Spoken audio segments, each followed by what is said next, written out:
क्या मजाक है बताइए आप? ये डेमोक्रेसी है? नॉमिनेट भी स्टेट गवर्नमेंट करेगी, वो अगर डिक्टेटर बन जाएगा जैसा आज भारत में हो रहा है तो वो भी नहीं हटेगा। कम से कम यहां पर तो इलेक्शन है, वहां पर तो आप 5 साल झेलते रहो उसको। अच्छा सर, अब ये जो क्लॉज 11 और क्लॉज 9 आप 16AA से देखिए, where the qualification of the members of the board has been limited only to 3 categories contained in 14(1)(c). Intention is very clear that the majority is to be packed with non-Muslims. So who will defend my interests, sir? If I cannot depend on the state work board, central work council, which are going to comprise non-Muslims, this in itself is a clear violation of Article 26, 14 and 15, sir. अच्छा sir, CO पहले 95 act में था कि word मुस्लिम, आपने गायब कर दिया उसको। अरे आखिर क्यों इतनी नफरत है आपके लफ्ज मुसलमान से? अच्छा फिर क्या कह रहे हैं आप कि ये भी आर्टिकल 26 का वायलेशन है। सब जितने हिंदू धर्म के प्रॉपर्टीज हैं, सिख धर्म के हैं, बौद्ध के हैं और आपके जैन के, वहां पर उन्हीं के मजहब का ऑफिसर होगा। और कहां पर नहीं होगा? वक्फ बोर्ड में। Waqf board is a pure religious institution, इसको समझने की जरूरत है। तो आप ये कर दे रहे हैं सर। अच्छा सर, आप देखिए, अब आप आ जाइए ये ट्राइब्यूनल पर। मुझे समझ में नहीं आया सर कि हमारे होम मिनिस्टर वजीर दाखिला ने क्या कह दिया कि 2013 का जो कानून है वो नहीं बनता तो हम नहीं लेके आते। मैं बड़े अदब के साथ उनसे पूछना चाह रहा हूं कि क्या उस वक्त राजनाथ सिंह साहब, अडवाणी साहब, हमारी लेट सुषमा स्वराज, ये बड़े बड़े नेता यहां बैठे थे? आपने यूनानिमस उस कानून को पास करवा दिया। कीर्ति आजाद थे उस वक्त, अब यहां बैठे हैं वो टीएमसी में। तो क्या आप गलत थे या वो गलत थे? हमको बता दीजिए, आप बता दीजिए। क्योंकि अगर अडवाणी आपके लिए बहुत बड़ा नेता है, मेरे लिए नहीं हो सकते, आपके लिए आपने पद्मश्री दिया उनको। मोहतरमा सुषमा स्वराज की जबरदस्त तकारीर का मैं कायल हूं, वो बैठकर उस 2013 को यूनानिमस पास कर दिए। मुझे कंफ्यूजन है कि क्या अमित शाह, नरेंद्र मोदी बड़े हैं या अडवाणी बड़े हैं? आपके लिए आप तय कर लीजिए।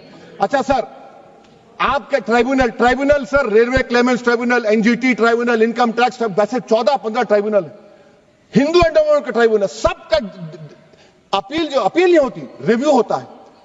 गृह मंत्री सरकार कह रही है कि नहीं, रोक दिए, रोक लगा। कैसे रोक लगाते हैं? रिव्यू और अपील में तो फर्क होता है ना सर। आप ही कह रहे हैं कि पूरे कोर्ट्स में बैकलॉग है और आप अपील कर रहे हैं। अच्छा सर, रिटायर्ड डिस्ट्रिक्ट जज 95 में सिटिंग डिस्ट्रिक्ट जज था, जो एडमिनिस्ट्रेटिव कंट्रोल था सीजीआई साहब, उसको निकाल दिए। अच्छा सर, अब आप अभी हमारे मंत्री साहब ने कहा trust, sir Shri Sai Baba trust 2004, वो ये कहता है जो ऑफिसर उसमें काम करता है उसको साई बाबा का डिवोटी होने चाहिए और उसको डिक्लेरेशन लिख के देना पड़ेगा। यहां पर हो रहा तो यहां पर क्यों नहीं हो रहा? अच्छा सर, आप फिर देख लीजिए, ये आपका हो गया सर। हाँ, अब अमित शाह साहब ने सेक्शन 2A के बारे में कहा और उन्होंने इस बात का इकरार कर लिया कि दाऊदी बोहरा के लिए यह बनाया गया है। मगर मैं आपके जरिए से गवर्नमेंट से पूछना चाह रहा हूं, आपने तो उस प्रोवाइजो में दाऊदी बोहरा का नाम ही नहीं लिखा। आपने उनको भी थैंक यू कर दिया, उनका नाम क्यों नहीं लिखा आपने? और सर, और गवर्नमेंट क्या कर रही है? आप मुस्लिम समाज में जो बेकार किस्म के लोग हैं उनको एक रास्ता बना रहे हैं, एग्जिट दिखा रहे हैं कि तुम्हें वक्त से बचना है तो तुम्हें ट्रस्ट बना लो। हम हिंदू हैं, हम लगातार अपने समाज में परिवर्तन की बात करते हैं। हमने लगातार अपनी समाज की बुराइयों के विरुद्ध संघर्ष किया है। इतिहास बड़ा गवाह है, हमारे यहाँ सती प्रथा होती थी, हमने सती प्रथा निषेध अधिनियम लाया। हमारे यहाँ बाल विवाह होता था, हमने बाल विवाह निषेध अधिनियम लाए। हमारे यहाँ विधवा विवाह नहीं होते थे, हमने विधवा विवाह अधिनियम लाया। आश्चर्य की बात होती है जब इस समाज की चर्चा होती है, आश्चर्य की बात होती है इन 75 सालों के अंदर एक बार भी मुस्लिम समाज के संशोधन को लेकर, सुधार को लेकर के, एक गरीब मुसलमान की जीवन की बेहतरी को लेकर के एक बार भी किसी प्रकार के सुधार आंदोलन को इस सदन में लाने का काम नहीं किया। आज यह पहली बार है और हमें गर्व है अपने प्रधानमंत्री पर, नरेंद्र मोदी पर, जिन्होंने इस मुस्लिम समाज के सुधार के ऐतिहासिक विधेयक को लाने का काम किया है। 2014 में माननीय प्रधानमंत्री बने थे, उनके दृष्टि में कभी हिंदू और मुसलमान नहीं होता था, उनका सिर्फ एक नजरिया होता था, गरीब और अमीर। आप गौर कीजिएगा, यह सदन गौर करेगा। हम जनधन योजना लेकर के आए, 42% लाभार्थी मुस्लिम थे। हम प्रधानमंत्री आवास योजना लेकर के आए, 31% लाभार्थी मुस्लिम थे। हम उज्ज्वला योजना लेकर के आए, 37% लाभार्थी मुस्लिम थे। हम मुद्रा योजना लेकर के आए, 36% लाभार्थी मुस्लिम थे। हम स्किल इंडिया लेकर के आए, 22.7% लाभार्थी मुस्लिम थे। हमने प्रधानमंत्री एम्प्लॉयमेंट गारंटी प्रोग्राम चलाया, अध्यक्ष महोदय 70% अधिक मुसलमानों ने उस योजना का इस देश में लाभ लिया। मेरे पार्टी की बैठक है, मुझे बताना नहीं चाहिए, लेकिन मैं कहूंगा, माननीय प्रधानमंत्री इसी बाल योगी सभागार में हम सारे सांसदों की बैठक ले रहे थे। उन्होंने क्या कहा हमसे? उन्होंने कहा, लोग कहते हैं कि मुसलमान भाजपा को वोट नहीं देते। आपको याद होगा मित्रों, उन्होंने कहा नहीं, ये गलत है, देते हैं। और अगर मान लिया जाए कि नहीं देते हैं तो इसका मतलब क्या है? क्या वो देश के नागरिक नहीं है? क्या उनके काम नहीं होने चाहिए? क्या उनका विकास का काम नहीं होना चाहिए? हम सारे सांसदों को उन्होंने मीटिंग में कहा, अपने काम को करते समय कभी हिंदू और मुसलमान न करना, विकास की धारा सारे समाज पर समान रूप से पहुंचाने की बात कही। उन्होंने दूसरी बात कही, मैं पूरे देश को 2047 में विकसित भारत का सपना दिखाता हूं।